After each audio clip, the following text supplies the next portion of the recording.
Brittney Griner, the WNBA's woke trifecta. Griner similarly calls Kayla Clark trash. She's a woman, question mark? That is the leftist propaganda machine. I'm going to say something off the court. Lemon pepper wings. Millions of fans have been waiting for this moment since Caitlin Clark took the WNBA court. And now that it has finally arrived, the masks are slipping off and the reality is becoming more obvious, especially when it is captured on camera. The ticky-tack fouls that we were talking about earlier today. Brittney Griner, the WNBA's purported spokesperson for social justice, was just exposed in real time, and her reported remarks following her fouling out of a match against Caitlin Clark are not only offensive, but also illuminating. It sure looks like she says, trash effing white girl. They can't stand the straight white girls. And by the way, they don't like white fans either. Although trash talking occurs in sports, this went too far. And worse, the league's silence speaks for itself. Meanwhile, Griffin's now viral comment, which many lip readers allege contained trash effing white girls, garnered headlines. Has surfaced a couple different take on this clip as well as to what she actually said. Some people said she didn't call Kayla Clark a effing white girl. Some people say that she said what a effing whack call. At the end of the day, you can observe the double standard. Yet when Caitlin Clark is accused of throwing racial epithets, every infraction she does is exaggerated. Nothing to see here. This is evidence of profound bias and not just a poor impression of the league. The supporters are not naive. They are aware of what is happening. Inquiring minds want to know, is the WNBA about to open up an investigation on this? I mean, currently they say they're investigating Indiana Fever fans for quote-unquote racist noises, slurs, all of these supposed things that nobody can seem to prove. This relates to a trend in which players and even her own coaches have elbowed, shoved, insulted, and sidelined Caitlin Clark both on and off the court.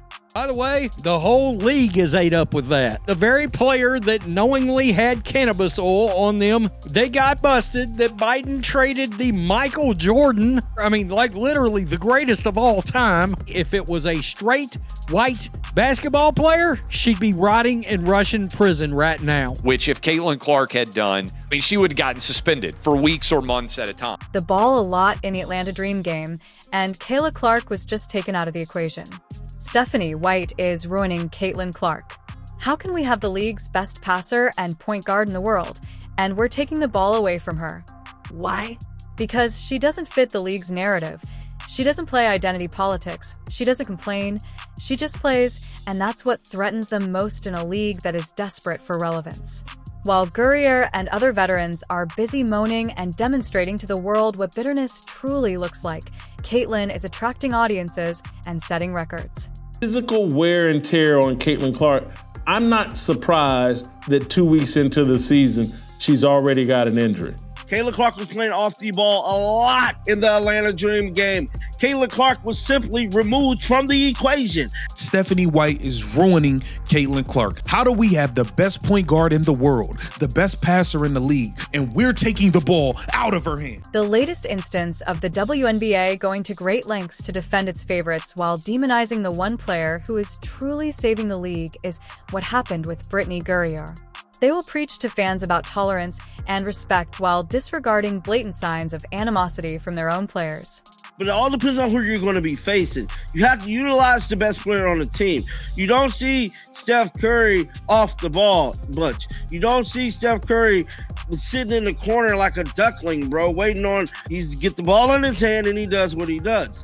Double 100 type, if you're a true Caitlin Clark fan, you'll applaud diversity until someone like Caitlin Clark appears and takes center stage without their consent.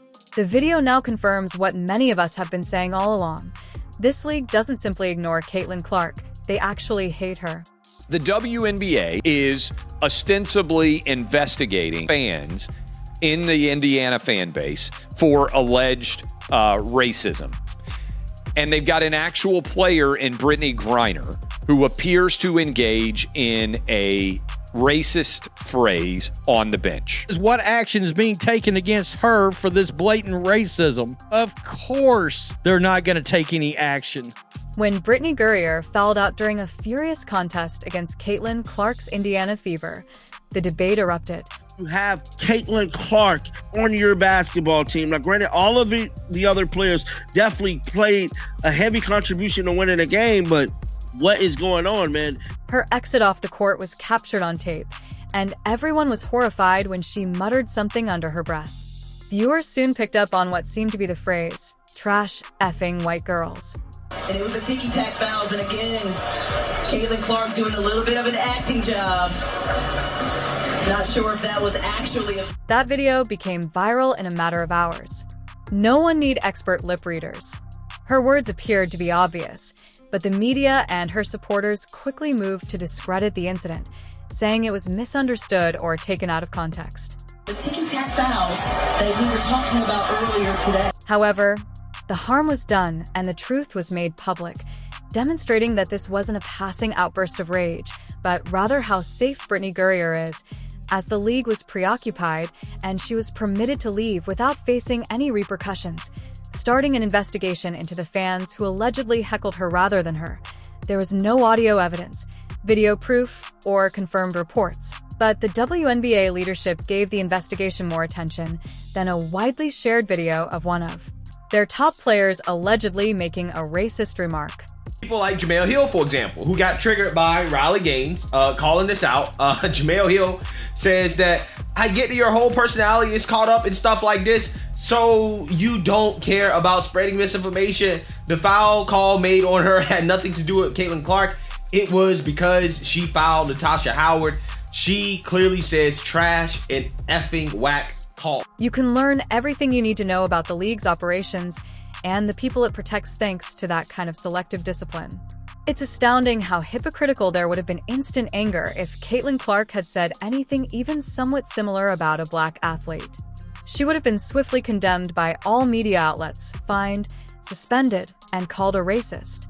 Why would we not have the same standard for a black basketball player in the WNBA as for a white basketball player in the WNBA? If, as the WNBA claims, they are deeply committed to combating racism, the WNBA, to my knowledge, guys, has not issued any response at all to this video that we shared. Brittney Griner, to my knowledge, has not been asked about this at all. The WNBA's silence is deafening. Not a single statement, no consequences. Just more proof that this league will defend its favorites no matter what they say, even if it means alienating the very fans who are keeping the WNBA afloat. When Griner makes a statement that many are calling racially charged, it's dismissed as competitive emotion. Caitlin Clark's entry into the WNBA was expected to be a game changer, bringing in a wave of new talent, selling out venues, and reigniting interest in a league that had suffered for decades. However, rather than being welcomed, she has encountered animosity, indifference, and downright violence. If Caitlin Clark or white WNBA player said trash fucking black girl, I don't think any of you would doubt at all that they would be suspended for multiple games, multiple weeks, maybe months, and it would be a major story that was covered by everybody in sports. Why does that not happen? Since Game 1, she has been physically attacked, knocked down, and ignored by seasoned players who appear more disturbed by her attention than motivated by the message of her game. This is a business that has never been profitable in its history, and it's now abundantly clear that nothing can ever change that. I mean, it is a fatally flawed concept. She's the reason the WNBA just won the lottery. Without Caitlin Clark, nobody cares about any of these players or the league. This was by far the best year the WNBA has ever had. Even more concerning is the institutionalization of that animosity. Referees disregard clear infractions against Clark. Coaches pull her during crucial moments, even when she leads the team in scoring or plays. The WNBA leadership remains silent while their best player is being harassed game after game, saying nothing to encourage unity and empowerment. There's been an alliance among WNBA players. They thought they were hard on Caitlin Clark last year. There's not going to be cheap shots this year, but there's going to be a physicality to the way that they defend her. Not in a cheap way, but just a physical. It goes beyond simple disdain. It's a deliberate attempt to dim her light, so she can establish herself in a league that ought to be supporting her rather than bringing her down, and the media isn't any better. The players who actively oppose her are portrayed as fervent veterans protecting their territory, and while Clark breaks attendance records and dominates stadium headlines, everyone's attention is diverted from her impact. This isn't because it's true, but rather because acknowledging Caitlyn's value to the league would require facing the fears of those who dislike her. The referees just exposed their hand so bad, bro. I mean, they just didn't care no more. They didn't care. The world was watching how bad the cause was. They didn't care at all. They was going to get their issue off against the Fever no matter what. And I'm here to tell you, that's exactly what went down, bro. They have an agenda against Caitlin Clark. Nevertheless, Caitlin Clark continues to play and show up despite everything. She doesn't take offense with sour interviews or filthy fouls. Instead, she leads with her game, which in and of itself makes her a danger to the established quo. A WNBA culture that has traditionally prioritized politics over performance is being challenged by her discipline, lack of drama, and unquestionable talent. The league's lack of support for her is not just disheartening, but also a public admission. The WNBA is ill-equipped to deal with someone who truly sets the standard higher. Out with these political statements or these social statements, and I guess in hopes of not getting the shit beat out of her on the court. I mean, honestly, because honestly, she's almost silent when it comes to really political statement. I mean, she's been silent. Let's discuss the WNBA's untouchable Brittney Griner. Joe Biden, the athlete, exchanged a Russian arms dealer for a person who became more of a political figure than an athlete. The WNBA bends the rules to protect her image, even at the expense of integrity, fairness, and their most valuable rising star. She has been positioned as a martyr, a figure of resistance, and a representative of everything the league wants to market since her return from a Russian prison. However, beneath the branding is a dangerous reality. She is treated as though she is above accountability regardless of what she says or does. This league and its players know how good Caitlin Clark is, and the true test of greatness for her is, can she find a way to adapt? That's probably going to be the most interesting part of this journey here in season number 2. The league loves to elevate Black female LGBTQ+, which shouldn't matter in sports, but in the WNBA, it's currency, and the league has profited from her return by using it for public relations and boosting her profile. Griner is more than just a player anymore. She's a political statement who checks all the boxes. Favorable media and her story were expertly crafted, but the same system that magnified her abruptly stops talking and suspends her as she reportedly crosses the line by uttering a racially offensive term captured on camera. No fine, no official inquiry. It seems as though the league is reluctant to acknowledge that their chosen symbol of empowerment may actually be contributing to the issue. The WNBA's double standard is so obvious that it is offensive. This is the same league that publicly probes fans for unsubstantiated slurs, parades around with no space for hate slogans, and advocates against racism. But when a well-known player is caught, possibly the league has nothing to say about making a racist remark about a white athlete. This isn't just bias, it's cowardice. It demonstrates that their commitment to equality only goes one way. They say they fight for justice, but that justice is selective. If the roles were reversed and Clark had said anything resembling what Griner allegedly said, she would have been benched, fined, and publicly condemned without question. You've got somebody who is obviously the most popular player in basketball. You got somebody that I would argue may be a top 5 most popular athlete in the United States of America. All right, you got this athlete in a league that nobody's been watching, never turned a profit, and your system is broken against that team.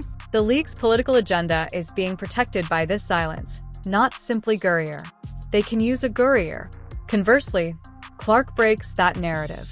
She doesn't play the victim or rely on identity politics. Instead, she wins games, attracts audiences, and diverts attention from the system by merely being outstanding, which is dangerous because the WNBA has established a system that prioritizes appearance over accomplishment.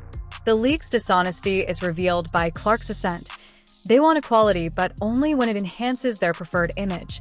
They want supporters, but only those who share their political views. More and more fans are realizing that this league doesn't stand for unity. Rather, it stands for control. The WNBA had a fantastic opportunity with Caitlin Clark, but they hate her because she represents merit, competition, and apolitical greatness. For this reason, they allow players like Griner to tear her down without repercussions. Athlete who had the power to completely transform a failing league by bringing in sold-out arenas, record-breaking ratings, and hordes of new fans who had never been interested in women's basketball before, but instead of defending that asset, the league chose to be bitter rather than business-minded, standing by while veterans mistreated her, referees blew their whistles, and the media minimized her contributions. Even worse, they remained silent when one of their own, Brittney Griner, may have crossed a line that would have ended anyone else's career. Of course, the other day, Angel Reese claims that she was a victim of racial things being said or heard, which a lot of people have come out with what the noise actually was, and it's been disproven. The WNBA launched an investigation on Indiana Fever fans. Nothing has come out of it. The WNBA, in fact, one journalist said, may or may not ever disclose the verdict on the situation, which doesn't shock me, because I'm sure they've dug in and they're like, oh crap, we've got no proof of anything. All the while, we sit back and watch Caitlin Clark fall victim to different things all the time. We keep being told it's not about race. The WNBA is unaware that fans aren't blind. They saw the video, heard the double standards, and more importantly, they saw who the league chose to protect and who they left exposed. For example, when Clark gets foul hard, the defense is tough, and when she elbows, it's just part of the game, but when she breaks records, it's written off as hype. Now, even when she appears to be the target of a racial insult, the league won't do anything to defend her.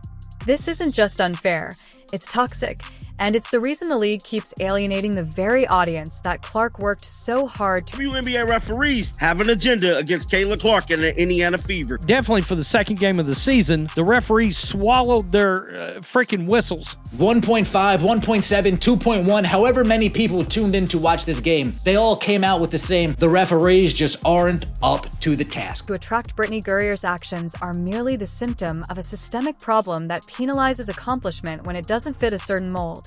It exposes a league more devoted to agendas than to justice and more invested in identity than in quality. The reason the WNBA is so reluctant to acknowledge that Caitlin Clark poses a threat is not because of her words, but rather because of her greatness. Her success reveals years of complacency, politics, overperformance, and the uncomfortable reality that the league needs her more than she needs it. The evidence is in the video, in the silence, and in the response of the crowd. Fans have spoken and aren't going back. They want accountability, real basketball, and most importantly, Caitlin Clark to be treated with the respect she deserves. If the WNBA doesn't take action, fans will continue to voice their disapproval louder than ever because this is about principle, not just one player or game, and Caitlin Clark is currently the only one standing tall while the rest of the league continues to dig.